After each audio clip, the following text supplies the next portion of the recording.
Jeremiah had told the people in Judah, God is going to destroy this place. He's raising up Nebuchadnezzar to chasten us as a chastening rod. And they kept laughing because the calamities that he prophesied weren't coming immediately. They came down the road. And when they finally came, Nebuchadnezzar laid siege on that city, on Jerusalem, for almost 2 years. And then he came in, he destroyed the walls, he destroyed the temple, he laid waste the city, he carried off the king and just found everybody there and left a few peasants in the back. Left them back to tend the vineyards. And Jeremiah looked around at all that devastation, all that calamity, all that heartache, pain, and suffering, and he was depressed and he lamented over it. And then he said, to comfort himself, he knew that God's hand was in the midst of all that. He said, this how recalls to my mind in Lamentations 3:21. That it is, this how recalls to my mind, therefore have I hope. And it's the Lord's mercy that will not consume, because his compassion is filled very near and great with his name. God chooses a man from the foundations of the world. God calls that man that he chooses to join him in the work, to impact the lives of other individuals. God prepares that man by fashioning him, shaping him, refining him, equipping him, and conduit of his love to be the canvas on which he will impact the lives of other individuals. And God uses that man. God uses that man today. And in using you today, he's preparing you for greater work tomorrow. But you and I have to be faithful. You and I have to be faithful. When he uses us today, we're faithful, and he's preparing us to use us for a greater work tomorrow. Yeah. Jesus says in Luke 16:10, he that is faithful in that which is least, is faithful in that which is much. If we're faithful to obey God today and do what God has called us to do, then God has only prepared us for a greater work that he's got in store for us tomorrow. If we want to be men that God uses. Now, understand something. God wants to use you. You have to be saved. He calls you. That's God's pattern. God chooses you. God calls you. God prepares you. God uses you. There's two other things. That is this. Every man that God uses, there's two traits that are common among every man that God greatly uses. First trait is this. Every man that God greatly uses understands and knows what it means to genuinely worship God. Every man that God uses knows and understands what it means to genuinely worship God. And number two is every man that God uses greatly and godly character. Let's talk about genuine worship for a second. Peter says it this way in 1 Peter 2:9, talking to those who had embraced Christ in his day, those who had trusted in Christ in his day. As the word applies to us, if you and I have trusted in Christ, if you and I know Jesus Christ as our personal Savior, this is what Peter's word says in 1 Peter 2:9. Know you not that you are a chosen generation, a royal priesthood, a holy nation, a peculiar people, that you should show forth the praises of he who has called you from darkness into his marvelous light. What is he saying? We're a royal priesthood. What is the role of a priest? The role of a priest is to lead other people in worship. To represent God to the people and to represent the people in intercessory prayer before God. Your role and mine is to be the priest of our home, to be the priest of our community, to lead other people in worship. But I'm going to tell you something, brothers. You can't show it unless you know it. Worship is Godward. Worship is Godward. That means that we are to worship Him. That means we're giving Him our praise or adoration, glory. We're giving Him honor, devotion, and love. Worship is Godward. God is supposed to be benefiting from that. Now, don't misunderstand me.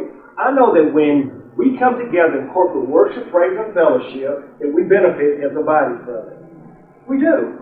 We benefit when we join together in corporate worship, praise, and fellowship. The operations of the gifts of the Spirit, especially the leadership gifts, benefits the body. The Bible says in Ephesians 4, chapter verses 11 and 12, that He gave some apostles, some prophets, some evangelists, some pastors, some teachers. Why? For the perfecting of the saints, for the work of ministry, for the edification of the body of Christ. We benefit from the operation of the gifts within the body. But I'm not talking about what we're getting out of it. I'm talking about what God is supposed to be getting out of Christ-centered, heartfelt worship.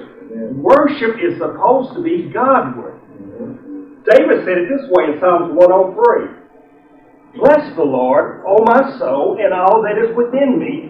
Bless His holy name. When God sent Moses down from the mountain to tell the people what His commandments were, at the very top of the list, Deuteronomy 6 chapter verses 4 and 5, He says, Hear, O Israel, the Lord our God is one Lord, and thou shalt love Him with all, not some, all, not part, all, not on occasion, all your heart, all your souls, and all your might. That's what He's saying. That's what God expects of you and me. That if we are to love Him, we're to love Him with all of our hearts, with all of our souls, and with all of our minds. Let me tell you something. If you genuinely worship God, it's going to cost you something. If you genuinely worship God, it's going to cost you something.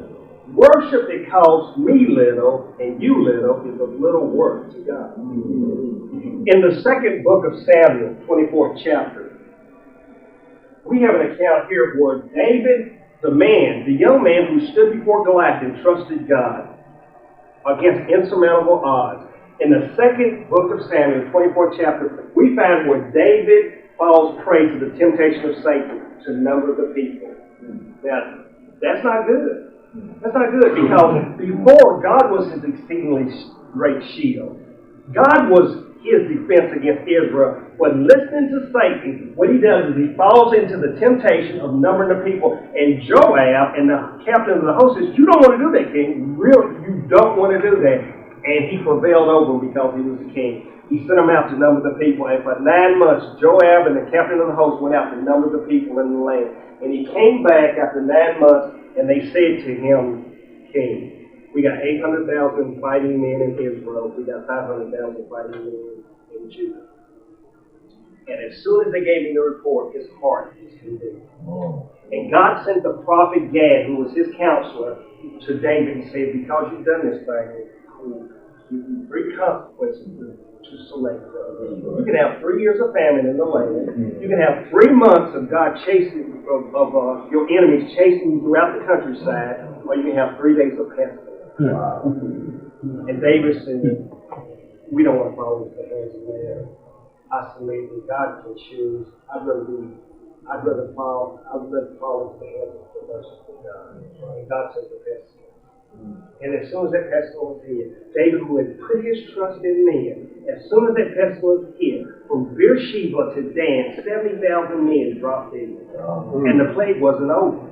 People were terrified. Their hearts failed them because they seen people dropping like flies around them. And just as the death angel stretched out his hand over Jerusalem to destroy it, God seen the terror of the people. God seen the anguish, the heartache, the pain, and the suffering. And it grieved God. And He said to the death angel, Stay thy hand. It is enough. David looks up. He sees the death angel with his sword drawn. And he falls to his face, bows his head, and begins to intercede on behalf of people. Saying, God, please don't do this to your people. These are your sheep. They didn't do this. I did this. Bring this judgment against me and my household. And God sent Gad, the prophet, back to him and said, This is what the Lord says. Take and build me an altar on the threshold of Araunah the Jebusite, and I'll stay with it. And so David made haste in his men to go to Araunah and to buy that threshing floor. And Araunah seen him coming, and he met him coming. And he said to him, after the king said, I'm going to buy your threshing floor, this is what I want to do. And he said, Oh, no. You're the king. You don't have to buy my threshing floor. You want to use my threshing floor? Use my threshing floor. I've got oxen for you to use. I've got equipment for you to use. Just take it. You have my blessing, and may God accept your offering. And you know what David said to him? David said, Listen, I will not offer up sacrifices and burnt offerings to the Lord. I will not worship God with that which costs me. If you and I genuinely want to worship God, it's going to cost us. Amen. That which costs us little is of little worth to God. This is what God requires of us. When God passes his offering plate around, don't just reach for the bill. Reach for your heart. God wants you to put your heart in. Because when he has your heart, he has you.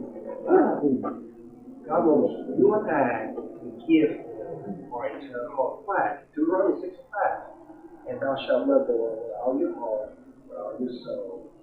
Like Paul said it this way in Romans 12, chapter verse 1.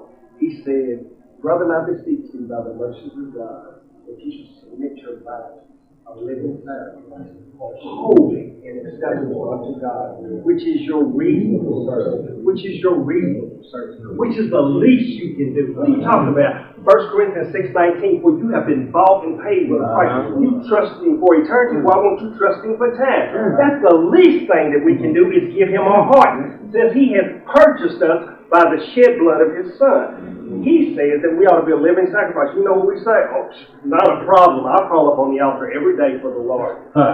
And then God strikes a match above it. And then we all of a sudden smell flesh burning. And it's our flesh. And you know what we do? We crawl off that altar.